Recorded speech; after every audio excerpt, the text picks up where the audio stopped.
Building narrative power for your business, for your organization, is not something that happens overnight. It's a process, and you have to be patient about this process. Building narrative power for your business is a little bit like growing plants or cultivating growth for yourself. It's a compounding effect of shaping events, stories, moments, making decisions, adding assets, resources to your business. It's like a tree is growing, and when you see how tree grows, and you cut a tree and you see the rings, right? Well, building narrative power is exactly the same. And it happens in 3 phases. The 3 phases of narrative power growth are, number 1, exploration, number 2, expression, and number 3, experimentation.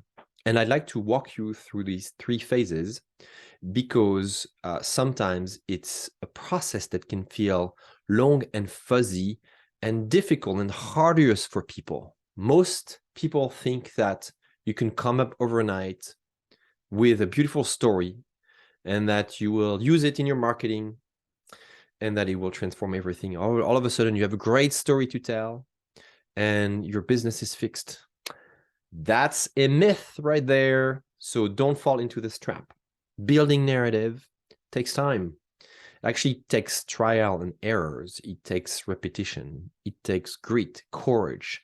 It takes, you have to be a little obsessed about it. You have to continuously look for new ideas, new solutions, new examples, metaphors, so that your message comes across as clear, as appealing, and so that your narrative is really a force to invite people to a new opportunity. If you want to have impact, if your agenda is to transform something, whether it's your industry or the people you serve or your environment, you have to build a narrative that is inviting. So here are the 3 phases, and let me walk you through those three words: exploration, expression, and experimentation. For each, I'd like to give you some advice on the mindsets, the practices, and the process that you may want to use for each of the 3 phases: exploration, expression, and experimentation. So let's start with exploration. Exploration is about looking for the sources of your narrative. It's about looking for where your narrative comes from, how it starts, how you continue to fuel it, how to continue to grow it. And the first mindset that you need to have is the curiosity of the explorer. You have to be curious. You have to come at this work with the intent to be inquisitive, right? You have to question, you have to challenge, you have to look for the truth that are usually taken as valid by everybody else, things that everybody else assumes that are truth, you need to challenge in your day-to-day. So the first thing you need to do is have an attitude of curiosity. You need to practice introspection for this. And one of the most powerful practices I recommend in that phase of growing your narrative power is journaling. Journaling is having conversations with yourself, with your mind, your heart, with your soul. When you journal, you are able to express and put in writing and really explore deep inside some of your deepest thoughts, your emotions, examples, stories that have happened to you. So journaling should be a practice that you really start to cultivate. I journal every day. This is my journal. I use a best shelf journal. I've been doing this for years now, and I'm always stuck by how many ideas, how many new concepts, new offerings, new ways to launch tools, to create new possibilities for my clients come out of this exercise. So first of all, your narrative comes from the inside and goes outside. And journaling is really the practice that lets you do this. What does the process look like? So the process of exploration is something that should be constant. You have to be open to finding out about things that may be a little bit uncomfortable sometimes. Truth that you thought were here, but you never really dared, considering. And really be able to let yourself open yourself to what's going on inside. So know yourself better. It's a little bit like a daily meditation, if you will. I believe that if you don't commit at least 20 minutes to yourself every day to explore what's happening inside, you're making a professional mistake. Yes, that's how serious I take the phase of exploration here. The best leaders will all tell you that that really it starts there. It's what helps you control a feeling of overwhelm, maybe. It's what gets you clearer, what gets you deeper insights. It takes time. How much time? Well, it is really up to you, but what really matters here is frequency and consistent exploration. So very quickly, I encourage you to find your natural time and space to do it. My natural time and space to do it is early in the morning. First thing, I notice that pretty much as soon as I wake up, as soon as I get out of the bed, I'm starting to have thoughts. Like my mind is really going right there, and so my mind has rested. I make sure I sleep 7 to 8 hours a night consistently, and I wake up usually naturally around 5:40. I don't use an alarm clock, and immediately I get into exploring what's going on inside. How do I feel that day? What are some joys? What are some excitements?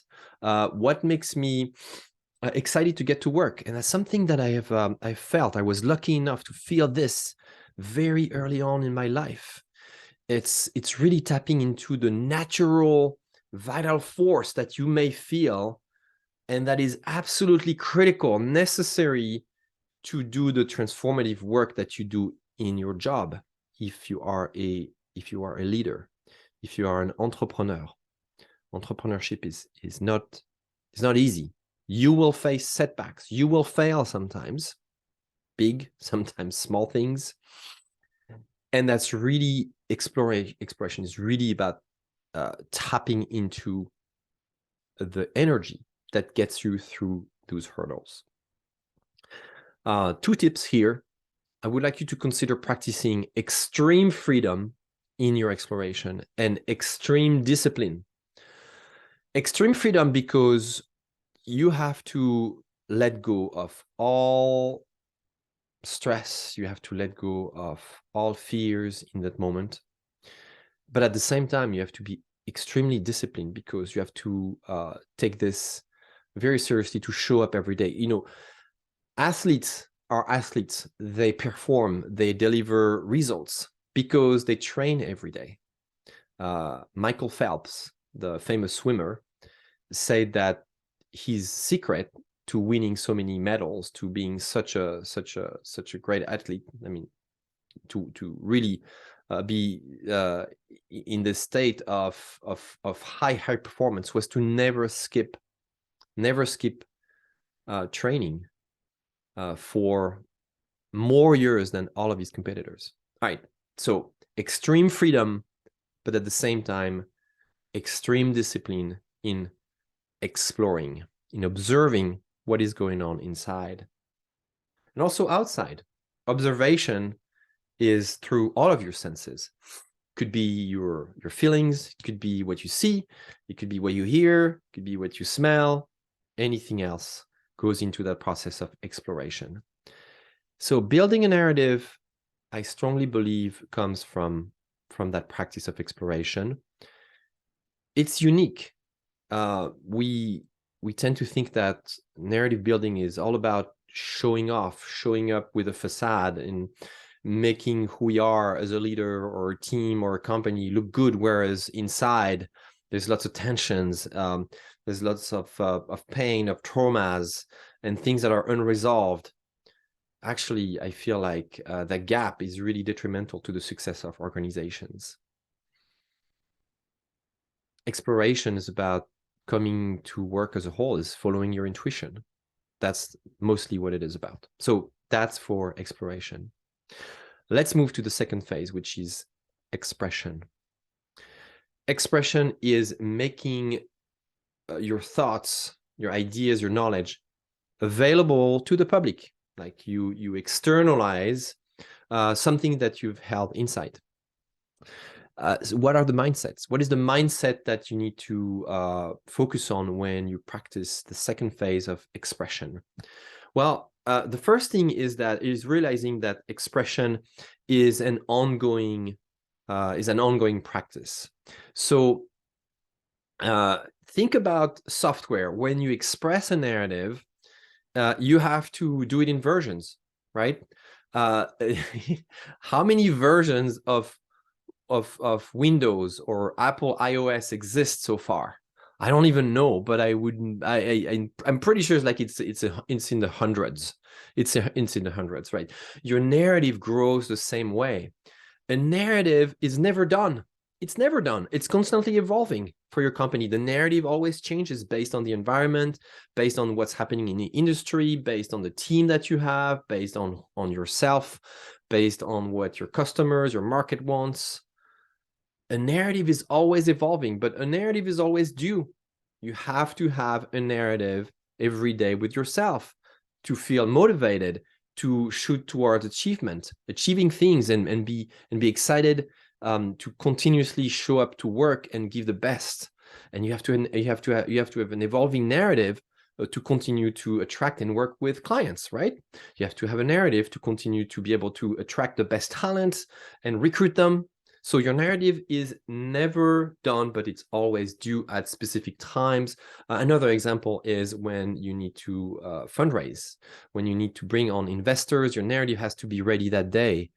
But it's just another evolution of what it used to be the day before, and it's just another version that will continue to evolve the next day. After you've delivered an investor's presentation, or you're trying to sell an idea to someone, you just realize after what needs to be improved in your narrative, right? So the mindset is really this mindset of thinking in terms of versions. So how do we practice expression? Well, that's when you can be creative. That's where you can be really, really creative. The first thing that I recommend is writing, because writing is thinking in words. And I'm not talking about writing a novel. I'm not talking about having beautiful words. I'm just talking about simple writing, the kind of writing that you put in an email. It can have typos. It can have words that are not exactly correct. You don't have to capitalize things, but expressing your narrative is dealing with is using the media that is most natural to you. I am expressing my narrative through this video, for instance, right? I'm posting these videos on YouTube. I'm sharing them with people, but I also write. I write multiple times and I publish multiple times a week. What else do I use? I design slides. You will see me sometimes do presentations with slides that I've designed. I sketched, I draw, I use photography. Also, my narrative shows up in this video here with the background, how I dress, how I move, my body language. Consider all of these things and look at the big picture. How does your narrative for your organization look like? It's everything we express all the time. It's a dynamic process here. Well, speaking of process, so how does the process of expression work? So most importantly, focus on showing up no matter what, showing up to constantly, after you've explored your narrative, you want to express it right away. You want to get feedback as fast as possible. A narrative is just a strategic narrative, especially when you want to communicate strategy, is just as good as the ability of people to understand it and get excited about it. And it's not about what you say, it's about what they heard, what they understood and felt. Really, it's about your audience, your participants into the narrative. So the best way to do this is something that many people are afraid of. It's thinking in public. It's being lenient about about the quality of your ideas, but very disciplined about showing up consistently, sharing your thoughts, sharing your beliefs, and using every opportunity you have to express what your company is about. Repeat yourself and think always in terms of inversion. I've said that, but think about the fact that it takes people 10 times, 20 times to hear the same thing so that they start believing what you're expressing. They start, it makes sense to them. They maybe accept or reject it. And finally, they connect with you and they want to work with you on the opportunity or the impact that you're trying to have. So it's really a metaphor that Philip Morgan, one of my mentors, uses is the word cow pathing. You know how cows seem to wander around in a field or in the mountains or the valleys and start creating path because their feet, hit the ground, and it's cow pathing. It's making paths. So give your mind the freedom to wander around and to express. And it's okay if sometimes it's not exactly what you meant to express. Take the risk to let the mind decide where it wants to go, and really be in that mentality of letting go of all the pressure that we hear when we have to build content. It doesn't have to be scripted. It doesn't have to be perfect. This video is absolutely not scripted. I have a few bullet points here on just a few ideas here on the side of my screen. I look at them, sometimes, but basically it's unscripted because what I want to try to do when I want to express something is integrate what I am saying, right? So the process of expression is a process of integration. I get to hear my ideas, I get to relate to them, and I get to choose if I am excited about them, if I believe in them, or if I actually should have said this differently. Expression really is a long-term game. It's a process of refinement. It's exactly like going to the gym. If you go to the gym today, and you weigh yourself, you'll see a number. And if you go to the gym tomorrow, again, you'll weigh yourself, and that number will probably not change, maybe a little bit. And then you go to the gym the next day, and you will probably not notice even a difference. But if you go to the gym 360 days, you will start to really see a difference in your weight, in your physical abilities, in your cardiac abilities, capacity, right? That's what I'm trying to say here with the process of growing and building a narrative. It's a long game. It's over time. It's a compounding effect. So expression is showing up to the communications gym. That's right. That's what it is. Expression is showing up, with discipline every day, almost at the same time, and doing challenging, even more gradually challenging exercises, movements that gets you to a better place. So that was the second phase of the growth process of building narrative power for your business, is expression. Let's look at experimentation. So the third phase is experimentation. Again, you've explored, you've expressed, and now you're about to experiment.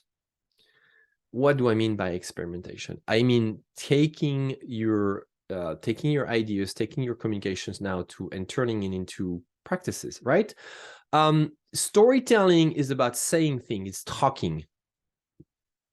But building a narrative is about walking the talk. So now we're into activating the activation phase that is so critical as a leader when we want to build a company that is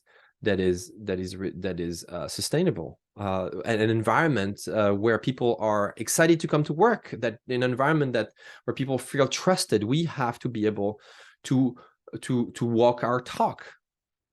So many times I run into companies where people have built a beautiful website or have amazing values, and they try to show those aspirational images of this great company, and then when you start working inside, they behave as jerks. There's no other words. They just behave as animals sometimes. They don't respect each other. They're passively aggressive. It has nothing to do with what they're trying to project to the outside. So that's what I'm talking about when I say experimentation, is trying to find the best ways to connect the inside with the outside. Some organizations are all about taking care of the community, taking care of the customers, being the best on the market, the most impressive products. They really do everything for the outside, but they forget to spiritually nourish, inspire people from the inside. Inspiration is nourishing people with spirits. Literally, that's what it means. Look it up in the dictionary. Most companies want to be inspiring places to work and have inspiring results, inspiring products. It's letting the spirits in. So experimenting your narrative is about taking the risk to try new things, try new practices that enable you to grow your company. You have to be open to feedback. You have to come at this with a mindset of learning and adaptation. You may not have this right immediately, but if you cultivate experimentation, what you'll find is that it's fairly easy to see what you need to start doing, when you need to keep doing that you were already doing before, and what you need to stop doing. So what are the practices here? The practices are to test fast, be lenient about results, and discipline about showing up and acting, and turning your words into practices. That's what I mean by activation.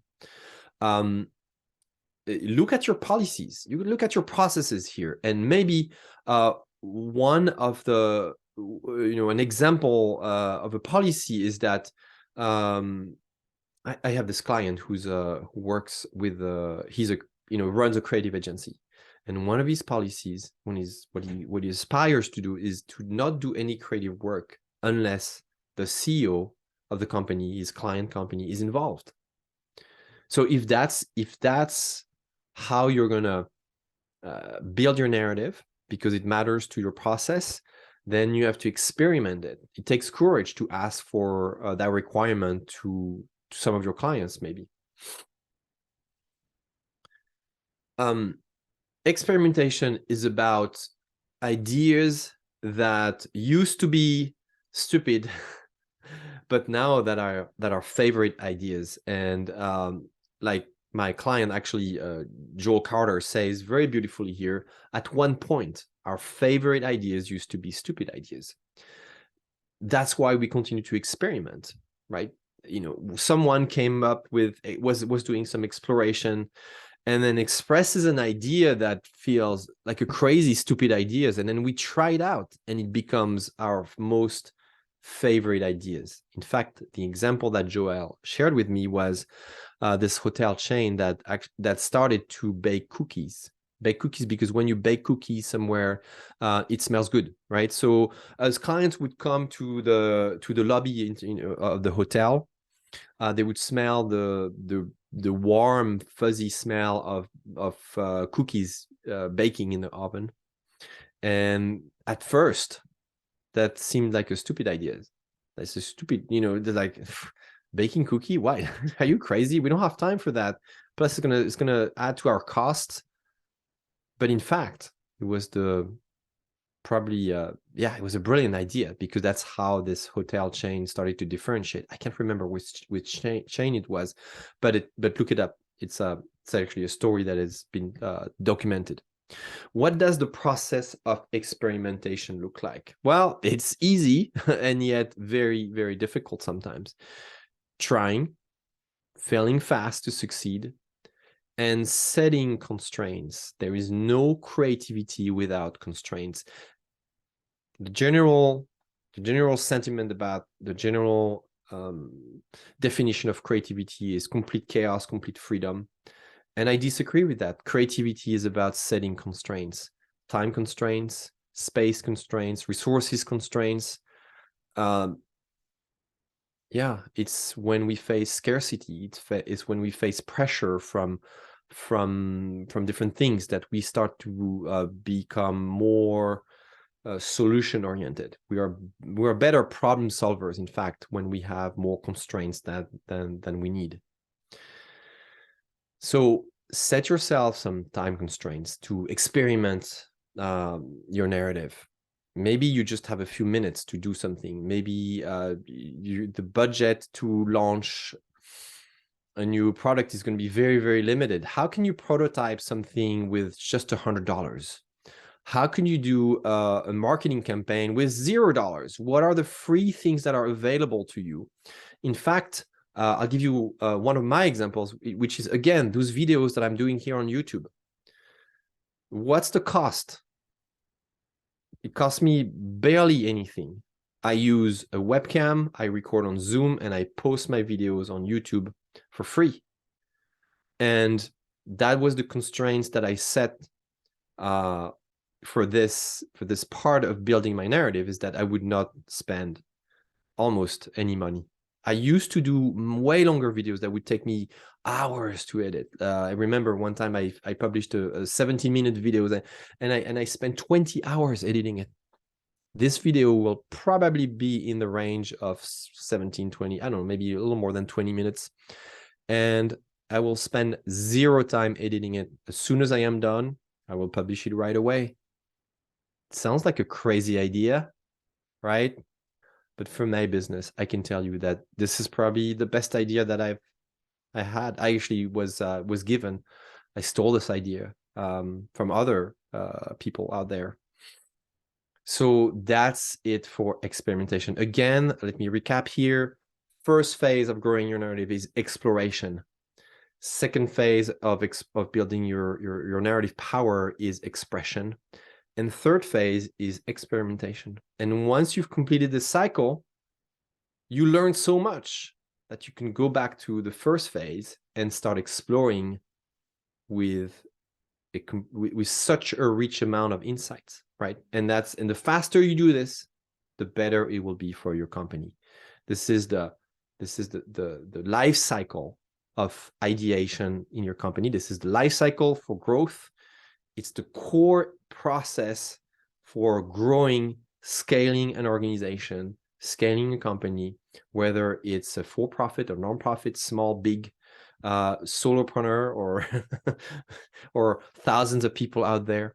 Consider this process. Try it out. Look at what you do on a daily basis, and observe how much time do you actually spend for each.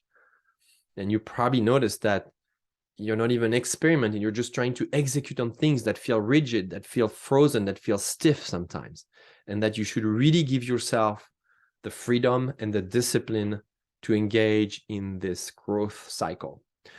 I really hope this is helpful. I really hope that you gained insights and value out of this video. And please, please, please, I would love to hear from you. Please comment below, send me your thoughts. And yes, and let's continue to work on these 3 phases of building narrative power.